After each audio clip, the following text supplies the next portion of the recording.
Good evening, Gearheads. Welcome to your Sunday night with Speed City. We are excited to be here. I know it's off-season for Formula One, but there's lots of racing going on, and we're going to talk all about that. We're going to talk IndyCar. We're going to talk. We have some Formula One stories. We're going to talk about the Lone Star Le Mans, like we just said there in the intro, and we got an exclusive interview with Ryan Hardwick. Jonathan, you did that. That was cool. And super guy. Really nice guy. Really seemed great guy. Great story. Really fascinating story. A jet skier turned really, Le Mans winning racer. So amazing. And leading the championship coming in Dakota. That's right. This is Jon Massengale. That's Jonathan Green. And Bob Varsha, how are you this Sunday afternoon, evening? Thanks.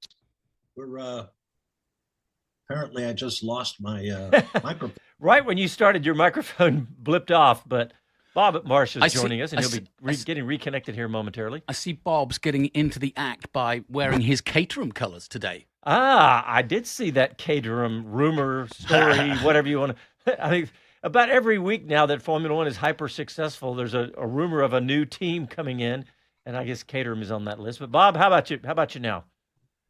I'm fine. Hey, it was all this box in front of me, and my friendly enemy, the microphone over here. It's you're good. Oh no! Oh mayhem! You're good. I can hear you just great. It's another great weekend behind the mic here. But be that as it may, everything's great. It was a great 2 days of watching motorsports on television.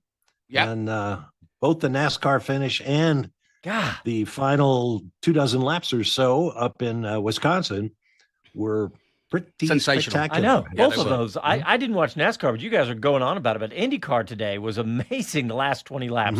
I tell you what, while we're on Indy, let me just mention something. I'm following Indy Next because I know half the field in Indy young Next, kids. and I'm always following the kids.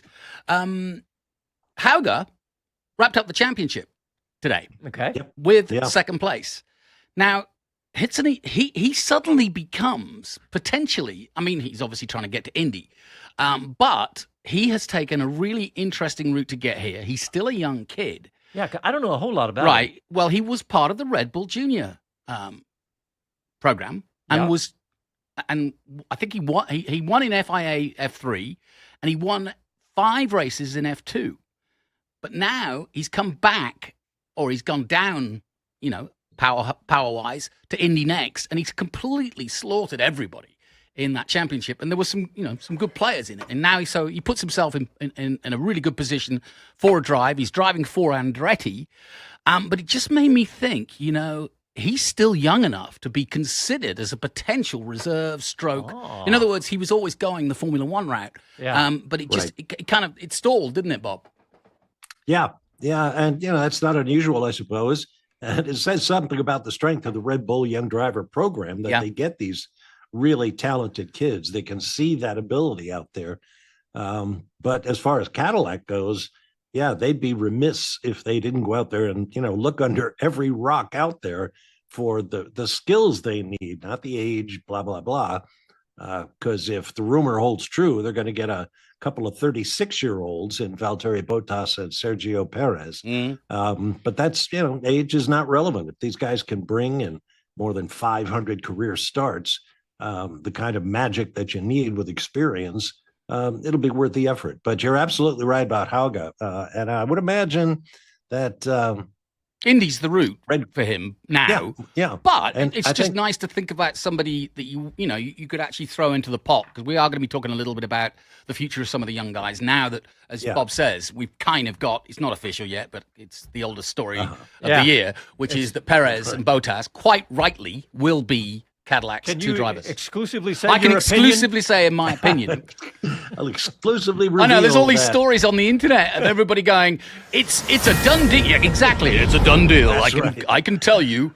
I know. Although it's not official. I had somebody arguing with me in downtown Austin. They were like, "No, it's all been announced. I saw it." And I was like, "Okay, well, never mind." Unfortunately, life is going to get more like that, and as AI creeps in, you're going to see things and be. I mean, I had this happen to me. The storm Erin, right? Yeah. Well, it never hit land, right? Or it brushed. It brushed, but it's caused a lot of damage anyway. Yeah, but it made a mess. My niece got up that morning and said, "Have you seen this path for this storm?" And she showed it me, and it went across Daytona and across Florida into the Gulf, and then back again over Tampa and Orlando, and then back again over Northern. In other words, he was going to wipe out Florida, but it was obviously some amusing. And she was saying that was the path that she said, "This is the path." And she's a smart That must have been kid. Donald Trump and his magic marker. With his magic marker, or was it the latest breaking news from TikTok? But I shouldn't joke because I know there's what I'm legitimate saying is people it's on going to every get more and platform. more prevalent. Yeah.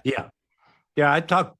Gosh, it's a couple of years ago that many years ago when I got started in Formula One, I overheard a conversation about a member of the media community, and we really should have Chris Medlin involved in this, but a member of the media community who, like most of them, was due to provide a certain number of column inches. Yeah. So he thought he would make up an interview with Kimi Räikkönen. Admitted freely, that's what I did. I thought it would be better if I had quotes from Kimi Räikkönen. Of course, that's the easiest thing in the world because he doesn't say anything. He never says anything, right? But I just thought that was just such bald trickery. Yeah, such a disservice or stupidity.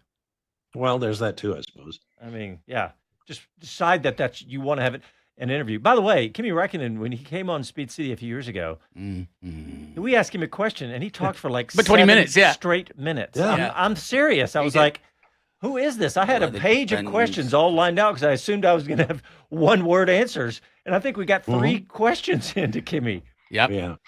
Well, my larger point in all of this is that you really cannot believe everything you read or hear in the media. Now, that's not news to anybody, but I was astonished at how it applies, especially in social media. I once counted over 100 Formula One podcasts out there, and I listened to a handful, and I was so just much appalled. Yeah. Oh, my gosh. So much dross, so much and nonsense. Like you said, that's why we have Chris. We get it from the horse's mouth because absolutely, Chris has never put out a story that was you can't. Beyond, hey, when you write for Motorsport in the UK, that's the most prestigious magazine that we've got on motorsport. Worldwide. Let's finish up with our discussion on Cadillac, right? Yes, because there's so much to talk about here. Look, it's pretty much we almost.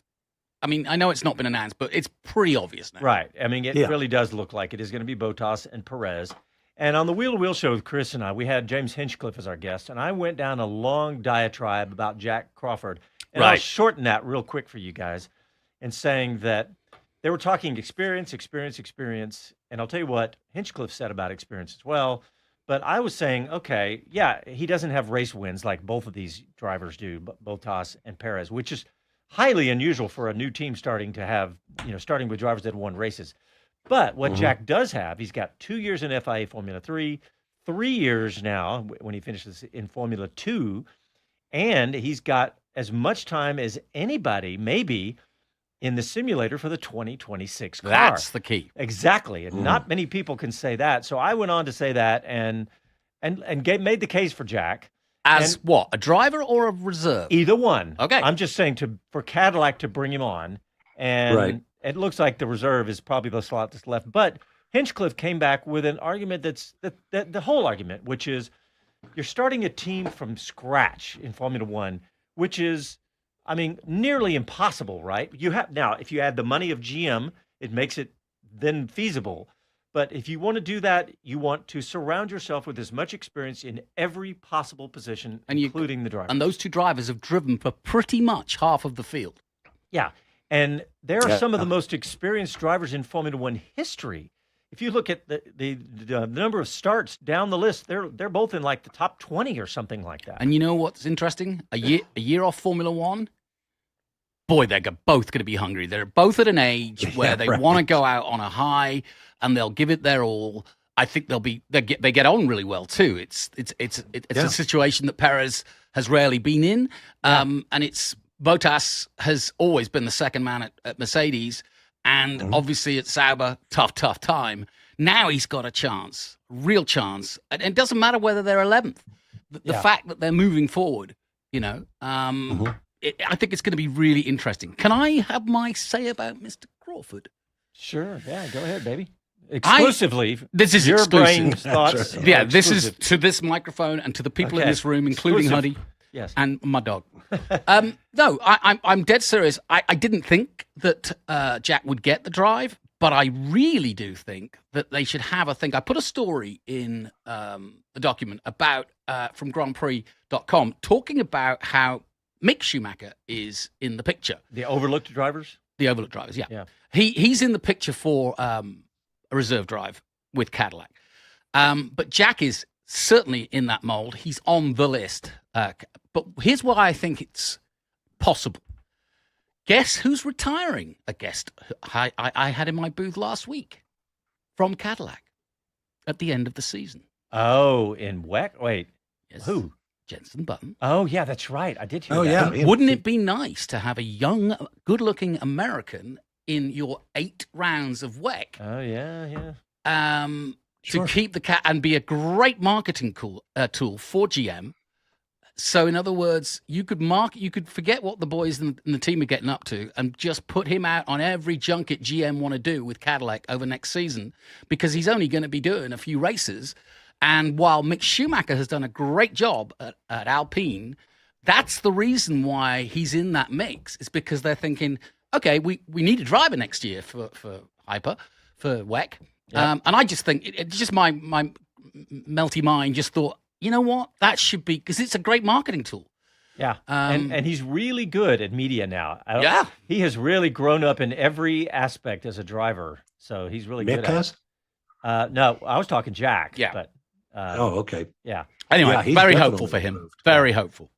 Okay, then how important is it for Jack Crawford to win the FIA Formula 2 championship this year, or does it not matter? It does not matter. And that is proved by Behrman, Antonelli, Colapinto, et al. It's a bonus, obviously. Good argument. He's currently second. Right. It's a good argument. Now, how much of the opposite argument is it? Can you ignore him if he wins it? No. I mean, he's second place. Hey, Flavio. 154 to 137 to Fornaroli. Yeah. Yeah, remember, Flavio's been sniffing around at both Bottas and Perez. He doesn't like what he sees from Jack. He doesn't like what he sees from Colapinto. The only person scoring any points for Alpine at the moment is Gasly. Rumor is that Christian Horner could be in the offing as a part owner. And they're old friends, he and Flav. Flav, is that what you call him? Flav. Flav? Well, when you know him, when you ride in his helicopter, you know, you Flav. You call me Flav. You want more wine? Have another wine. Come on, John. There were 2 big interviews that were on all of the European media. Juan Pablo Montoya and another interview with Ralf Schumacher. And boy, every other headline was either JP or Ralph talking about what Formula One should do in the meantime. And one of them said, forget Flavio, his era is over. I think that might have been JP. And I think Ralph said Christian Horner should go to Alpine. And on and on and on. It must have been a couple of really interesting conversations. Of course, what's an opinion cost? Right. And here's what annoys me about Ralf Schumacher. Schumacher has become almost famous now for being that. You talk about headlines and poor journalism. Well, every like unbelievable headline I've ever read in the last few months is totally Ralf Schumacher saying, right, oh yes, Mansell's coming back to Ferrari or something. And his opinions are so out there. Click, click, click, click, click, click, click. And he's gone over the top. The others are Montoya and Villeneuve.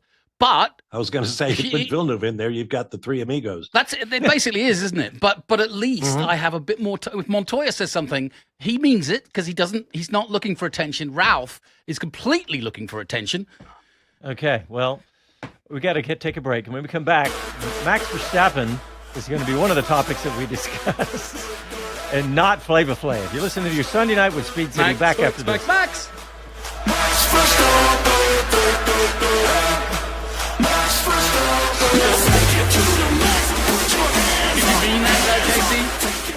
We're not particularly hot. I kind of lost my whole composure after the Flava Flav popped into my head when you were saying Flava Flav. Good choice to build a team, says T&W. Living in Udon, Thailand, but says, I'm in Washington, D.C. I think that's a joke. Because he's actually... Wait. No, he must be in... Wait, I don't know. I'm assuming... Town of the week. Yeah. It's the place to be. If you like fatigues. Kevin Kelly, happy Sunday afternoon. Kevin Kelly, you finally watched the F1 movie. Who did? Kevin Kelly. He waited. Has he been living under a rock? He just doesn't want to leave the compound and watched it at home now that it's out on video. On while we're streaming. here, did you get my message about Michael Sawyer, who wrote the Sir Lewis book? Yes, I'm sorry. I forgot about that. When did you want to come on? He said it's totally up to us. Okay. Let's find a mutually useful time, and we'll do it. And I think you put the... TW's in D.C. Yeah. I think you put the story... You put the story in about the movies. Grossly. Okay, yeah. Most...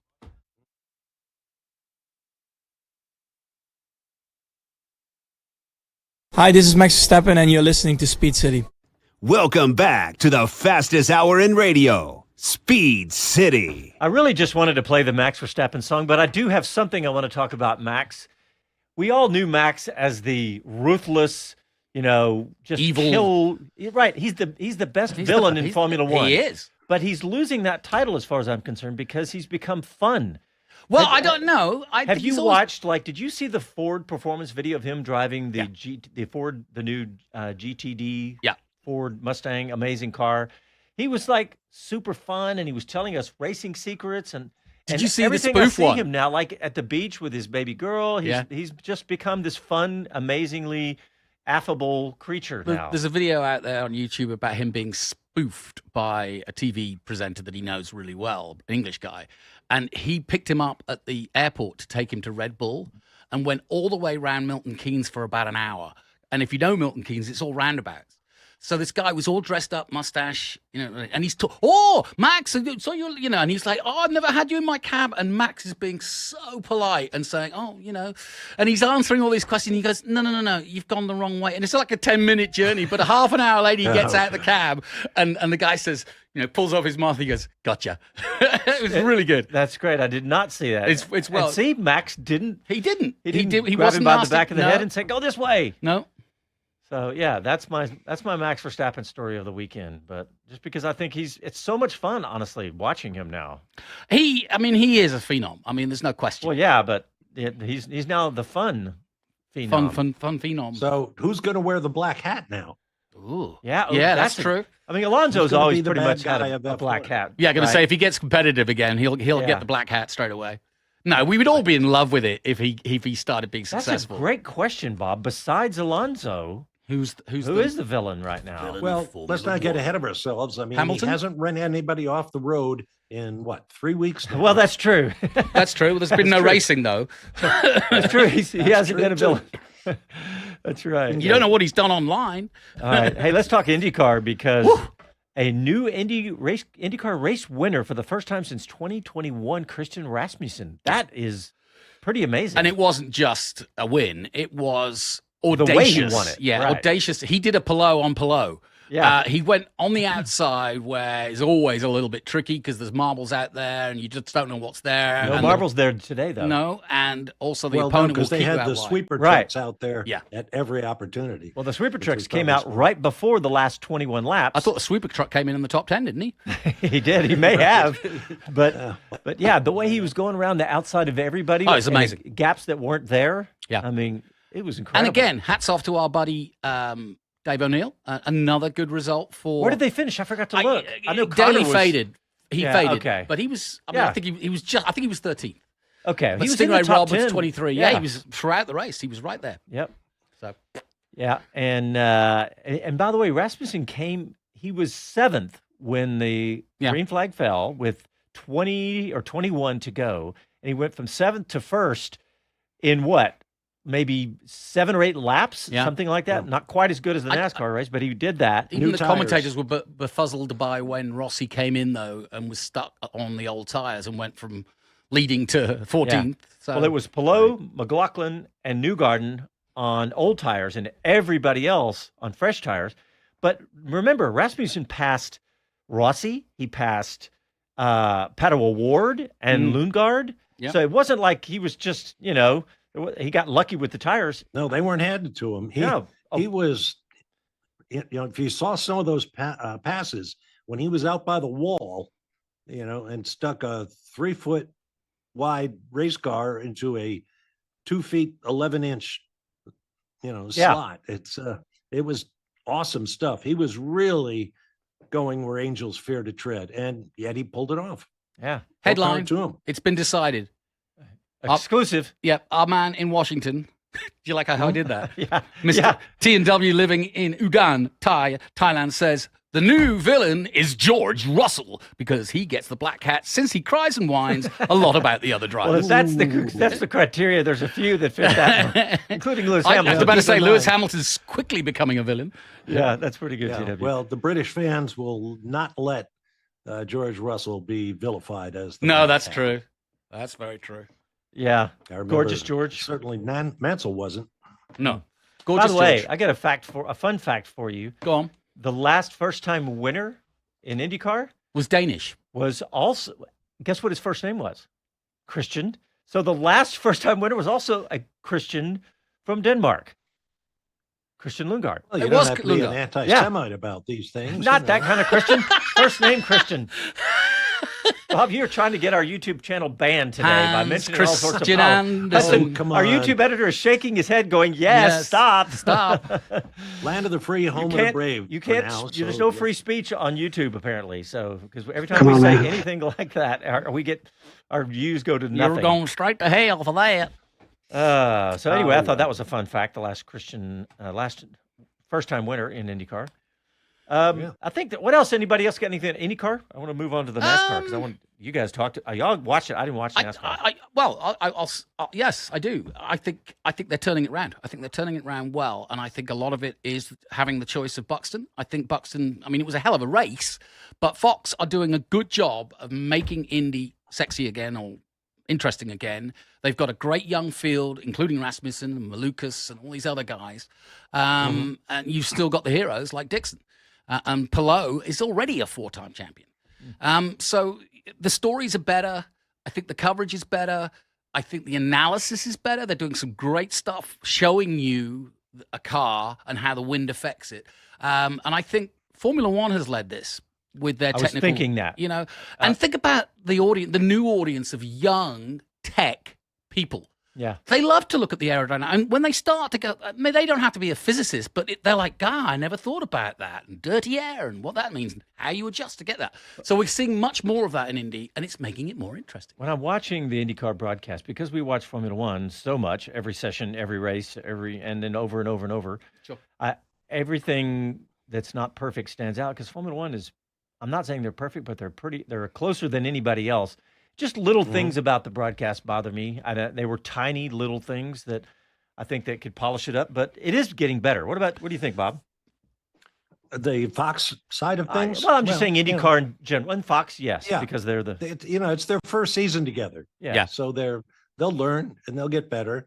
I can tell you from personal experience, Fox has a lot of really talented people on the TV side. Sure. I think they'll be fine going down.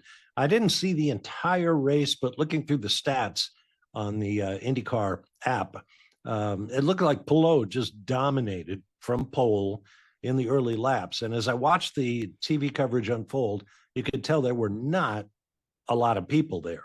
I know. Buxton was doing his best to say it was a packed house, and I was like, come on. Come on. Yeah, that's if you discount all of the empty grandstands that they covered with signage and canvas and stuff like that. No, I mean, the at track on a gorgeous day in Milwaukee, it should be said, the at track ticket buyers just don't seem to get it. They're not. I agree. taking the hook. I agree. I didn't notice about and I think that's terrible because a lot of people are going to regret that they weren't there today to see that. Yeah, no race. kidding. Absolutely. The history today. Did you guys? You probably knew it, Bob, but because you're such a historian of the sport. But when they said that Milwaukee was the oldest running racetrack that's in right. 1908, Before Indy. were they running steam cars? Not far off. Now, Indy's first 2 years raced motorcycles, if you could believe that. And then in 1911, they ran their first four-wheeled race, and the rest was history. There are older tracks but as you just pointed out, they're not older, continuously used racetracks like Brooklands in the United Kingdom is older, but they don't race there anymore. So, it's Amazing. right up there in the early part of the 20th centuries. Yeah. And it's a cool track too. It's there on the Wisconsin State Fairgrounds. So if you get a little bit bored, you can go get yourself an ice cream and go look at the hogs and the cows in the state fairgrounds. And I'll tell you what, I don't know the history. About the people that way.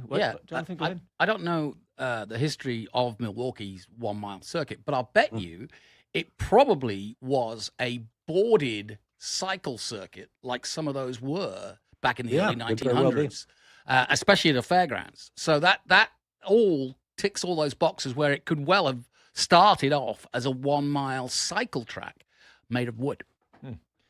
By the way, the rubber tire had only been invented for 20 years before that racetrack. Don't ask me why I know that. I saw one of those YouTube things. It fed up, and I was like, all right, I'm going to watch that. If you want trivia, I've got trivia. Where does the word calf come from? I got nothing. Okay, it's Latin, carum, which means chariot. Okay, that makes sense. All right. Well, on those two bombshells, nuggets, exactly. We're going to take a break. And you're listening to Speed City back after these quick messages.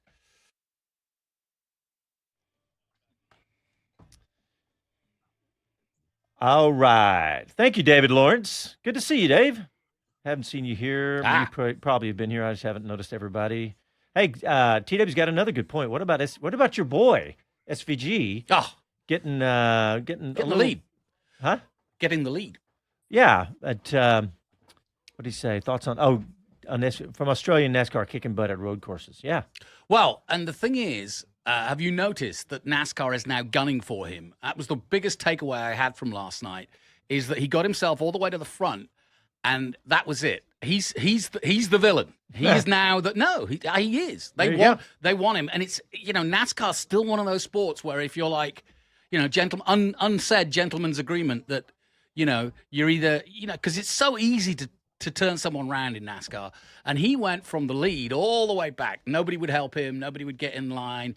I think he's the new villain, I think, of NASCAR. The new villain? The villain. But he is just awesome to watch. Hey, Casey.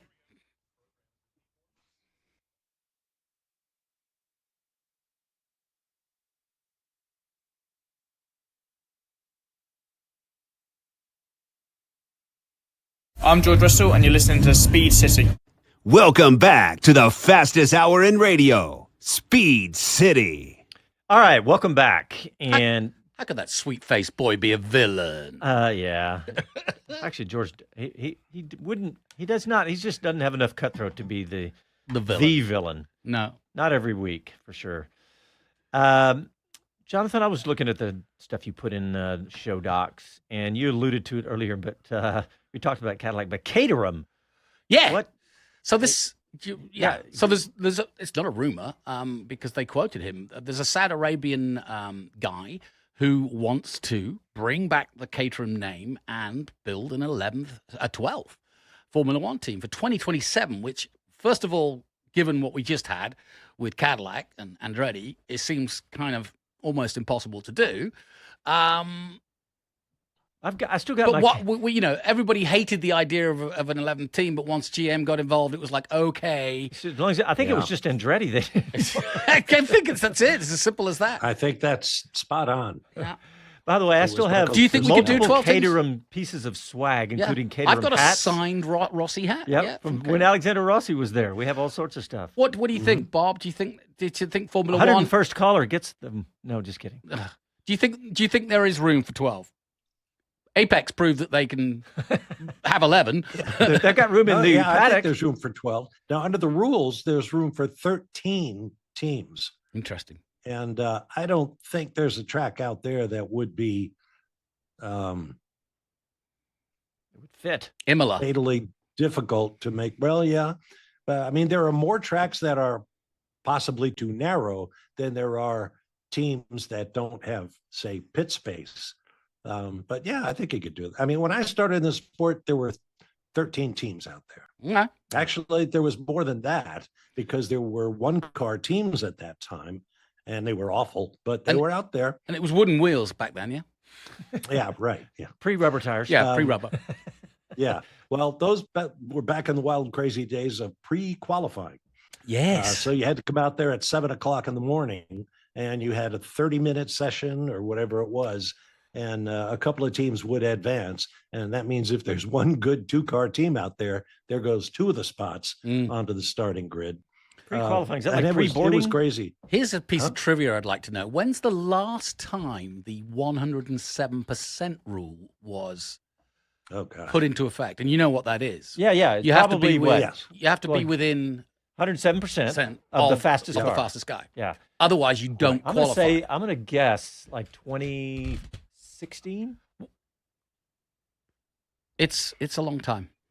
Yeah, it has been a long time. Probably when simultaneously with the rule saying there had to be 2 cars, and you weren't going to be allowed to race if you didn't present yourself, in Bernie Ecclestone's words, sufficiently glamorous and buttoned down and tuned up and all that. Because at Rio, on my first full-time race weekend, they had garage space built out of scaffolding and plywood bits, and it was pretty low rent. Yeah. But once it got below 26 cars, I remember an irate note from somebody because he kept talking about the 107% rule and what a threat it was to getting the field. And somebody wrote, "Come on, everybody's going to qualify because you haven't got more than 26 cars." Well, Bernie wouldn't let. I mean, it was a discretionary rule, and if all the other teams agreed, then they would let that team in. And of course, sponsorship-wise, you do not want to have your car not be seen by 500 million people.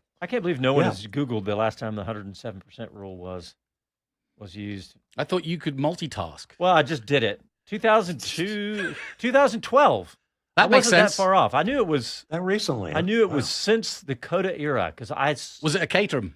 It HRT, probably Karun Chandok. Pedro de la Rosa. Oh, Pedro. Pedro de la Rosa failed to qualify. That's what it says. Yikes. Yeah. That's great guy. That's what Google's AI says. So we'll see. We have a better AI. It's our YouTube followers. We'll say, hey guys, we are now going to shift gears to talk about the Lone Star Le Mans because Jonathan introduced this interview you did a couple days ago. Do it quickly because we gotta get straight to it. Okay. His name is Ryan Hardwick. He's leading the championship in LMGT3. And he's from Knoxville, Tennessee. There you go. And that's, I think, all you need to know. And he's really excited about coming to Coda.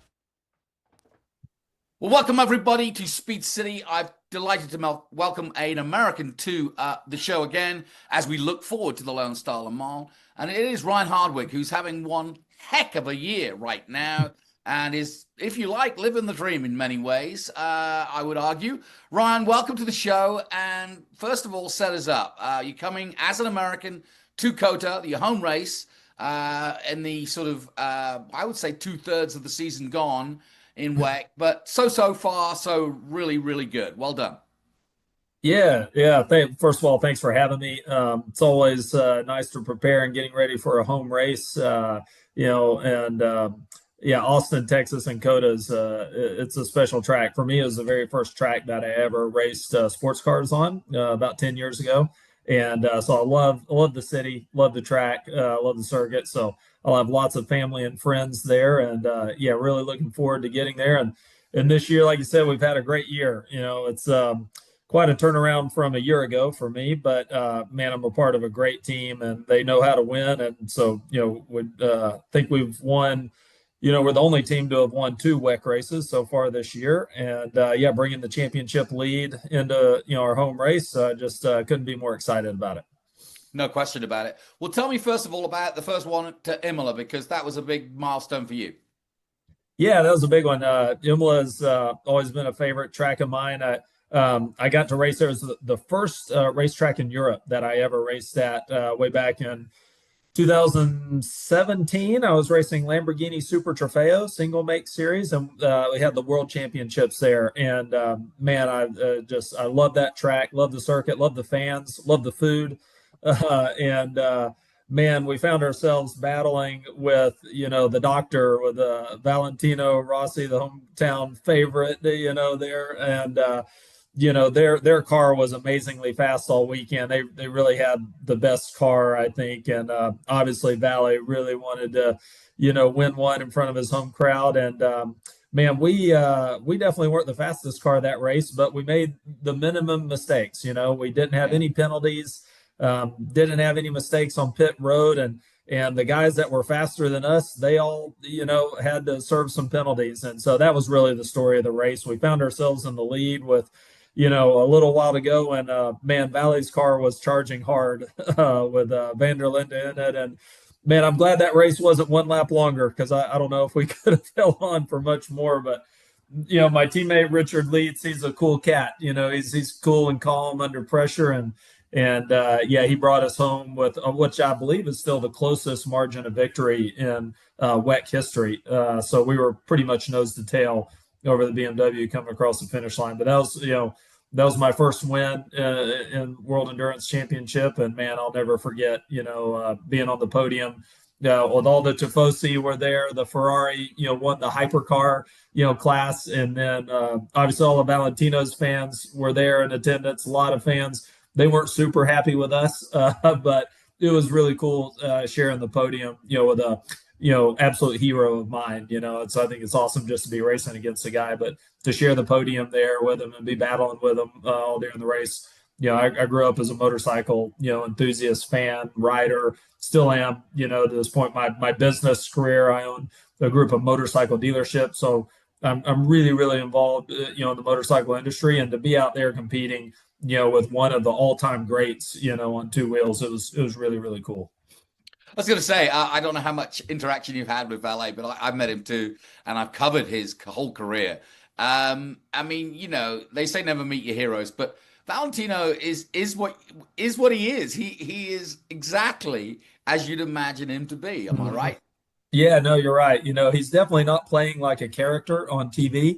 That's him, man. He's gosh, I mean, I don't know if I've ever seen him like super, super upset at the racetrack. He gets disappointed, but man, the guy always has what seems to be a positive attitude. He's always outgoing. He's unbelievable interacting with fans. I mean, he definitely has the longest autograph lines in the paddock, and he hangs around and stays there, make sure everyone gets a picture and gets an autograph. I mean, the guy is he's world class. And for the longest time, like last year competing against him, I like a lot of drivers, I wanted to go meet him, get a picture taken with him, but also I'm a competitor, and I didn't want to be that guy on the starting grid, hey man, you mind if we get a picture? I'm a big fan, we're about to go compete. So I never introduced myself. I never really talked to the guy all of last season, and kept it strictly business. And it wasn't until this year, after the Imola race and going up to the podium,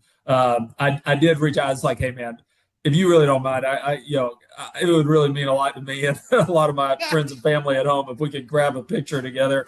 And he was all for it. Super nice, even in defeat on that day.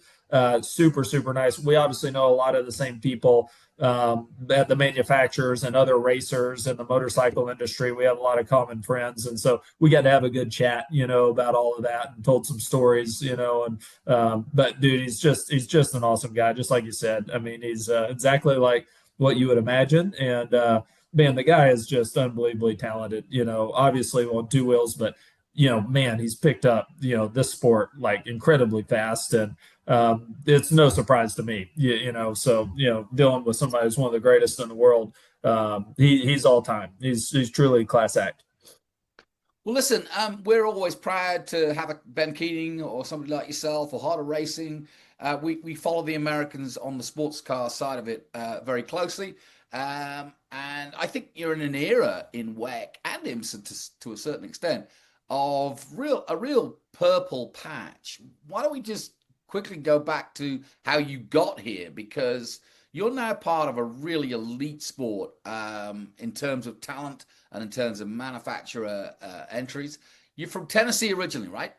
Yeah. I grew up in East Tennessee, not too far from the Smoky Mountains National Park, and spent all my childhood years there. I went to the University of Tennessee, graduated from there, the degree in business administration, and I I grew up racing something like since a very early age. My father was a really avid off-road dirt bike, motorcycle racer, and he was a top. He made it to like an A class, pro level, at one stage in his career, and never did it for a living, but just really, really enjoyed the sport. So, myself and my best friend, we grew up riding dirt bikes with my dad, and I started racing at age 6 on dirt bikes, and just, I was from every year of my life since age 6, I've raced something. So it was dirt bikes at a real young age. I transitioned to racing jet skis in my teenage years. We grew up on a lake in East Tennessee, so we always kind of had jet skis and wave runners around. And I remember one Saturday I caught a race on ESPN. These guys were racing stand-up jet skis out in the ocean and jumping these massive waves. And everyone was on the beach. It was like spring break. And I was like, man, this is what I need to be doing, forget this motorcycle stuff. But, yeah, I started racing jet skis. I was like 14 years old, and just locally around like Tennessee and the Carolinas at first. And I found myself, pretty successful at that sport. A lot of the motorcycle, I guess fundamentals carried over. And I stuck with that sport all through high school and college. I turned professional. I actually got hired by one of the manufacturers. So I was, I had a job, racing jet skis while I was going to the University of Tennessee, and I rose up really high in that sport. I won a couple of national championships here in the United States. I went on to win a world championship for Yamaha at the time, and I continued to race into my 20s and after college as I was starting, to start my business and entrepreneurial career. So that was the first sport that I turned professional in, did it for a living, prior to starting, going into business for myself. And, I learned how to compete at a really high level there. We had nutritionists with the team and, exercise and physio coaches. Your physical fitness was really important. And, so at an early stage in life, I was really taking care of myself physically and really learning a lot of racecraft. I mean, racing with some of the best in the world at that sport. You learn a lot about overtakes and how to manage, and, positioning of your, machine versus that of others, and, draft and follow. And so I learned a lot, in that sport. And I always wanted to drive cars. I was always intrigued, always a fan. I mean, I watched the 24 Hours of Le Mans and Rolex 24 in Daytona every year, and always idolized car racing. But I didn't grow up driving a go-kart, right? Like most other guys that went to, whether it be open wheel or stock car racing, and so I was just simply a fan. But I spent the middle part of my life, I'd say the middle part, good 15 years, building my business and entrepreneurially, and, got to a stage where the business, grew really well. I was able to build a leadership and executive team that honestly runs it a lot better than I ever did.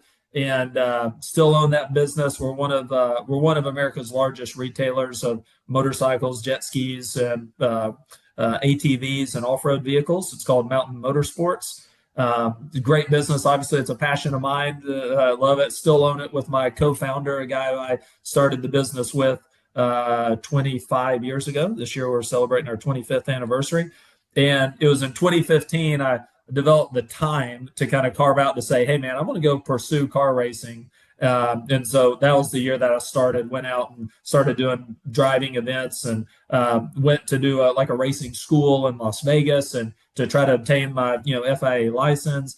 And I first had no ambition of trying to go on and compete, obviously, like at the world championship level or even in IMSA. I just was aiming to do some of the single make series. I just thought it would be fun and, something, interesting to do. And man, that's where I started in some single make series, started racing a GT4 at first, and then Lamborghini Trofeo. And man, just one thing led to another. In this sport, it seems like once you do good, at an amateur level, they kind of usher you on out, right? Like if you win the amateur class in Lamborghini Super Trofeo, they're like, hey, you can't come back and race here next year. You got to move up to GT3 or to pro or something. And so, I just followed that path with success out of the single make series. And, Yeah, and then a couple just, I guess, right place, right time, both with sponsorships outside, third-party sponsorships, and then also,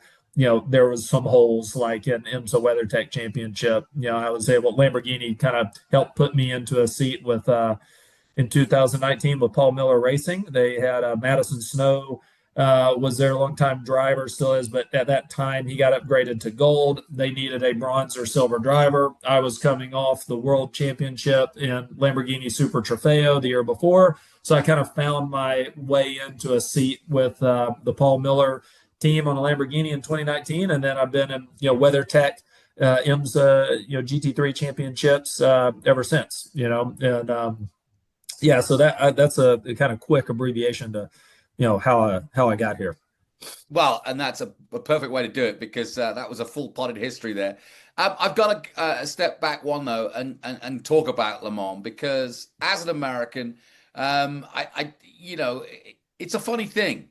I've been to Le Mans as an Englishman, and it is a very European thing. And even to this day, despite the success of Americans at Le Mans, Ford versus Ferrari kind of, actually was a very good depiction of what Le Mans is like, because even now from 66, it's still that event, that special note where you're against the Europeans, but you've kind of got to almost overachieve to be accepted.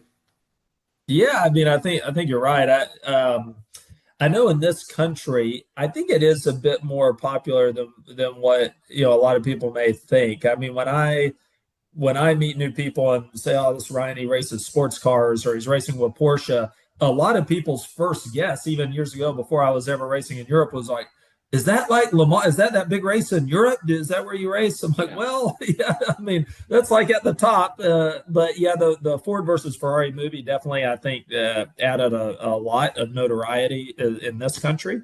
So a lot of people relate it to that. I agree, it's a great movie. But it is really special. And I think just motorsport in general in our country is really, really growing. Obviously, the Netflix show with Formula One. NASCAR is on a bit of a revival. IndyCar, I think, is an all-time popularity. So there's a lot of interest in motorsport in our country. And man, I'll tell you, just since this year, I mean, a few months ago, winning Le Mans, I mean, I had never, I'm definitely not the most famous race car driver by any means, right? But I get, I live in Atlanta, Georgia, and I consistently get recognized around town in restaurants with my kids, like, "Hey, you're Ryan, right? The guy that won Le Mans?"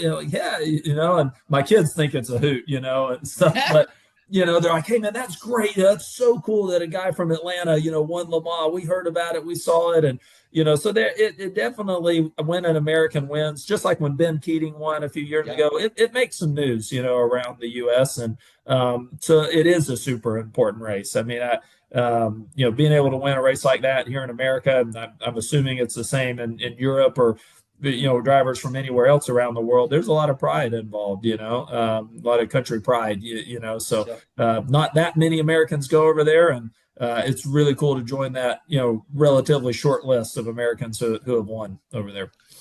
Well, let's talk about COTA. It's coming up very, very soon. You've had a bit of a break.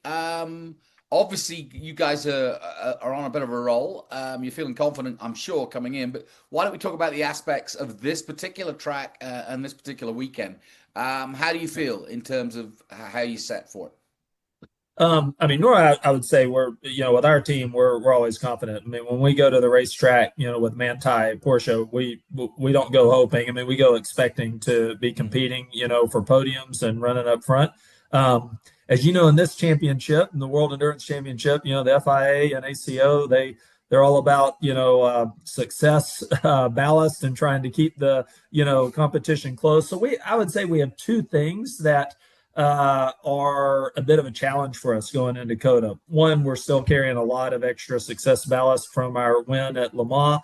This was really hard on both us and also the Ferrari that was on the podium, the Corvette from Le Mans. All of us that were successful at Le Mans, we all struggled in Brazil the week following. The weight is quite a lot. And so, we struggled there. And then also in Brazil, for us, all the whole series, we've gotten this new harder compound tire from Goodyear that's being tried out this year. I will say, I think most of the comments up and down the paddock, I think there was one manufacturer that was pleased with the tire. Everyone else, I heard a lot of complaints. The tire was very difficult to drive. I can tell you there was more mistakes, just kind of grip related mistakes made, myself included, in Brazil. And the overall consensus was, we were not very happy with this hard compound tire, and we have to run it again at COTA. So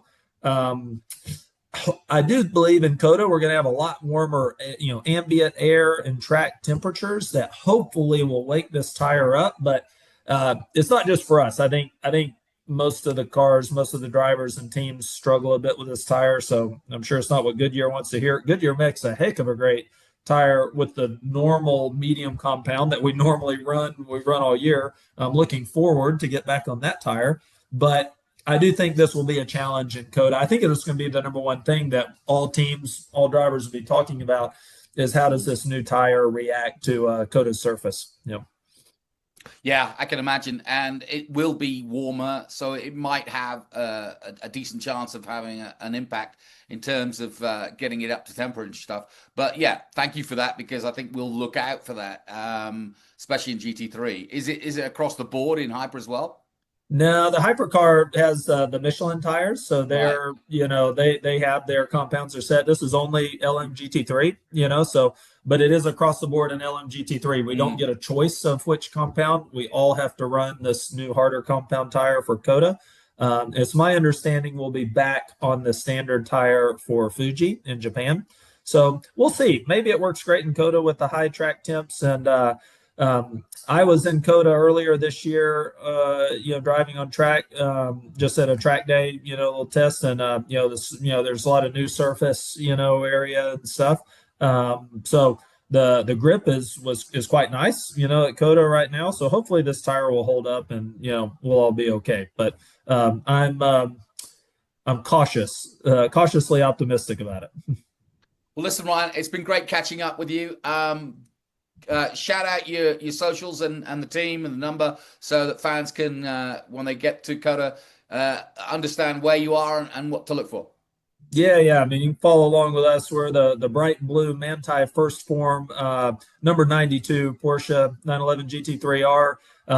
You always follow along with all of our social medias on Instagram, all Meta platforms, by following Manthey, or also our title sponsor, First Form. First Form is one of the largest health and fitness companies in the country. They're going to have a large presence at COTA. They're displaying a lot of their products and things. They're based out of St. Louis, Missouri, so not too far from Texas. So look forward to having our sponsors on site there at the race and meeting race fans. And come out. Hope everyone gets to come and see it in person. If you've never been to one of these races in person, you ought to come if you're in the area. It's a blast. Here. Well, listen, you're on a hell of a roll right now, you and the team. I hope it continues at COTA. Thanks for talking to us on Speed City, and we'll see you at the Lone Star Le Mans in just a few weeks. Thanks. See you there. Great job, Johnny Green. That was really nice. It was just like a couple of buddies sitting having a conversation. I can say, very relaxed. I've never met him, but he's an easy guy to talk to.